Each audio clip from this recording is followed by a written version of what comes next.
تو بہت آگے انڈینز نکل گئے ہیں۔ بنگلہ دیش کہتے ہوئے زبان لڑکھڑاتی ہے، تو 71 میں وہ ہم سے الگ ہوئے اور کہاں سے کہاں جا پہنچے ہیں۔ ہماری آپس کی لڑائی نے ہمیں کہیں کا نہیں چھوڑا۔ ارتکاز اقتدار کی لڑائی، مارشل لاء جو بار بار لگے، کبھی اعلانیہ اور کبھی نقاب پوش، انہوں نے اس ملک کو نقصان پہنچایا۔ اور پھر مارشل لاؤں کے نتیجے میں آنے والی سیاسی قیادت، جسے سمجھتے ہوئے 10 15 20 سال لگ جاتے ہیں اور اس میں وقت ضائع ہو جاتا ہے۔ یہ خالص سیاسی بات ہے، مگر میں نے بڑی جنرل بات کی ہے، سچ یہی ہے۔ آج میں آپ کو یہ کہنا چاہتا ہوں کہ اس ساری مشکل میں سے امید کے پہلو بھی موجود ہیں۔ پاکستانیوں نے اگر بہت کچھ لوز کیا ہے تو آپ نے بہت کچھ اچیو بھی کیا ہے۔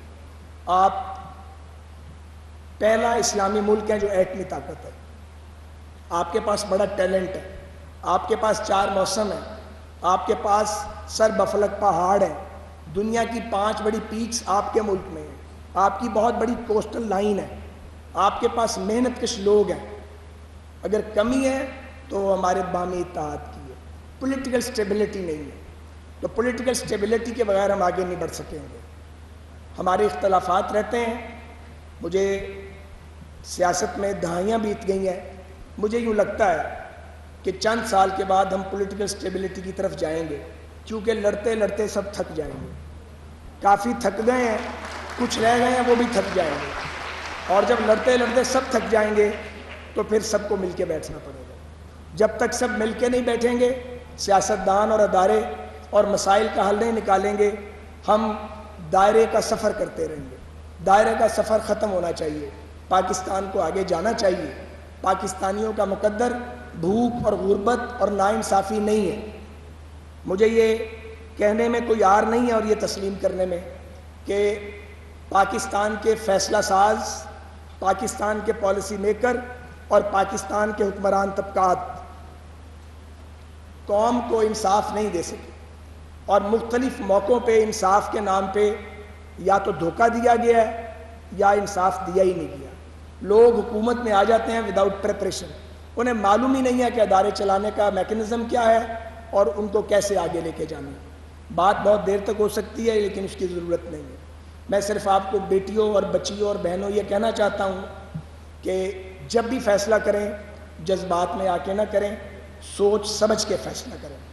یہ ملک جو 27 رمضان کی شب کو بنا تھا، مجھے یقین ہے کہ اللہ کی مدد سے یہ ملک آگے جائے گا، اور جو مشکلات ہم فیس کر رہے ہیں اس میں سے ہم نکلیں گے۔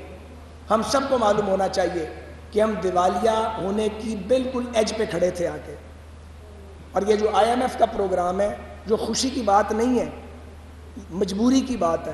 وقت آنا چاہیے کہ ہمیں IMF کے آگے ہاتھ نہ پھیلانے پڑے۔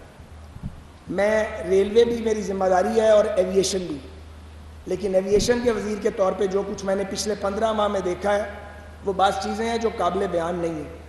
جب آپ کو پیسے مانگنے کے لیے دوسرے ملکوں میں جانا پڑتا ہے تو دل کرتا ہے کہ زمین پھٹ جائے اور ہم اس میں چلے جائیں، پیسے نہ مانگنے پڑیں۔ بڑا مشکل کام ہے، لیکن پیسے مانگنے ہم جاتے ہیں، اپنے سے 100 گنا چھوٹے ملکوں کے آگے جا کے ہاتھ پھیلاتے ہیں۔ یہ ہمارے حالات ہیں۔ پھر ہم کہتے ہیں کہ گرین پاسپورٹ کی عزت نہیں ہے۔ جب ہم پیسے مانگیں گے، خیرات مانگیں گے تو کون ہماری عزت کرے گا، مجھے بتائیے۔ تو یہ کانٹرڈکشنز ہیں ہماری قومی زندگی میں، ان کو دور کرنا ہے، اور ان کو دور کرنا پہلے تو سیاستدانوں کی ذمہ داری ہے، پھر پاکستان کے ریاستی اداروں کی ذمہ داری بھی ہے، اور یہ ذمہ داری آپ کے اساتذہ کی بھی ہے کہ یہ درسگاہ صرف ٹیکسٹ بک کے لیے نہیں ہے، یہ آپ کی ذہنی اور روحانی نشو و نما کی درسگاہ ہے۔ آپ کے اساتذہ کی بھی یہ ذمہ داری ہے کہ وہ آپ کو اس طریقے سے بلڈ اپ کریں کہ آپ جہاں رہیں میرٹ پر کام کریں، خرابی کا سامنا کریں اور ڈٹ جائیں اس کے سامنے۔ کوئی نقصان نہیں ہوتا، میں آپ کو بتا دوں۔ اگر آپ ڈٹے رہیں اپنی جگہ پہ، وقتی کی قیمت آپ ادا کرتے ہیں، میں نے بھی زندگی میں بہت قیمت ادا کی ہے، لیکن ہر مشکل سے آپ نکل ہی آتے ہیں۔ اگر مشکل آتی ہے تو اس کے بعد آسانی بھی آتی ہے۔ کل ایک بڑا خوفناک ریلوے کا حادثہ ہوا ہے جس میں 30 قیمتی جانیں ضائع ہوئی ہیں۔ یہ ہمارے کم وسائل کا شاخسانہ ہے، ہم اس کو انویسٹیگیٹ کر رہے ہیں، لیکن چونکہ میرے کچھ یہ ذمہ داری ہے، اب تو 2 دن باقی ہیں، اس کے بعد کیئر ٹیکرز آ جائیں گے، ہم اس کی انویسٹیگیشن کر رہے ہیں، اور جو ذمہ دار ہوا اس کو سزا ملے گی۔ لیکن اصل ذمہ داری یہ ہے کہ ہمارے پاس ریسورسز نہیں ہیں۔ ہم چیزوں کو مینٹین نہیں کر پا رہے ہیں، ہمارے مسائل ہیں. اور میں اس فورم پہ آپ کو یہ بتانا چاہتا ہوں کہ چائنیز کے ساتھ ML1 جو لاہور سے کراچی تک جاتی ہے اور آپ کی مین لائن ہے ریلویز کی، اس کا ہمارا فیصلہ ہو گیا ہے. فیصلہ تو ہم 2018 میں کر گئے تھے، پیچھے ہوا ہی کچھ نہیں اور سب کچھ ڈیپ فریزر میں چلا گیا. اب دوبارہ ہماری بات ہوئی ہے اور اکتوبر میں انشاءاللہ بیجنگ میں جو بھی کیئر ٹیکر گورنمنٹ ہوگی، پریزیڈنٹ شی جو چین کے صدر بھی ہیں اور ان کے ایک بڑے سیاسی مدبر بھی ہیں، ان کی موجودگی میں یہ ایگریمنٹ سائن ہوگا. اور 5 سے 6 سال میں اگر تسلسل قائم رہا کام کا تو پاکستانیوں کو ایک ایسی ریلوے دیکھنے کو ملے گی جو ہم ملک سے باہر جا کر دیکھتے ہیں. اسی طرح آپ کا ایک اور ادارہ ہے PIA جو پچھلے 14 ماہ سے میری ذمہ داری ہے. میں نے بڑا زور لگایا ایمانداری سے کہ کسی طرح یہ چل جائے. PIA والوں نے بھی زور لگایا، اس نے نہیں چلنا.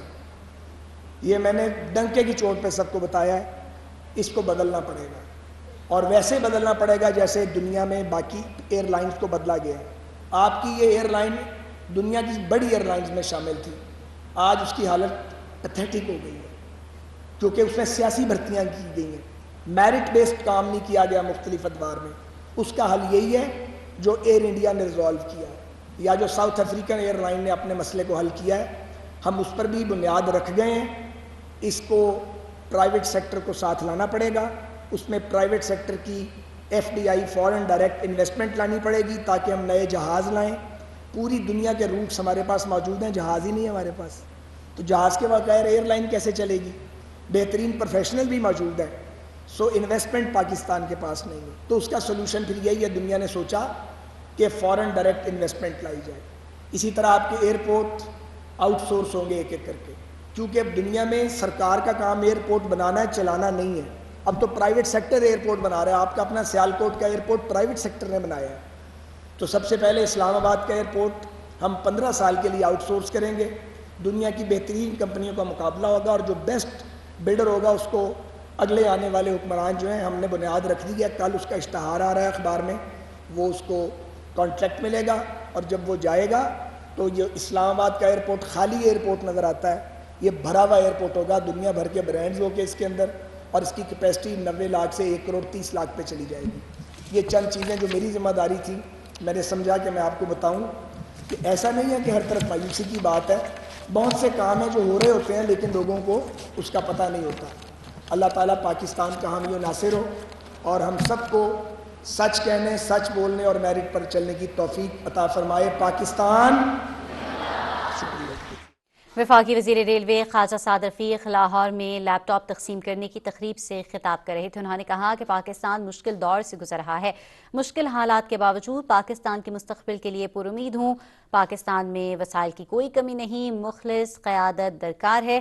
انہوں نے یہ بھی کہا کہ جب تک مسائل حل نہیں کریں گے دائرے میں گھومتے رہیں گے.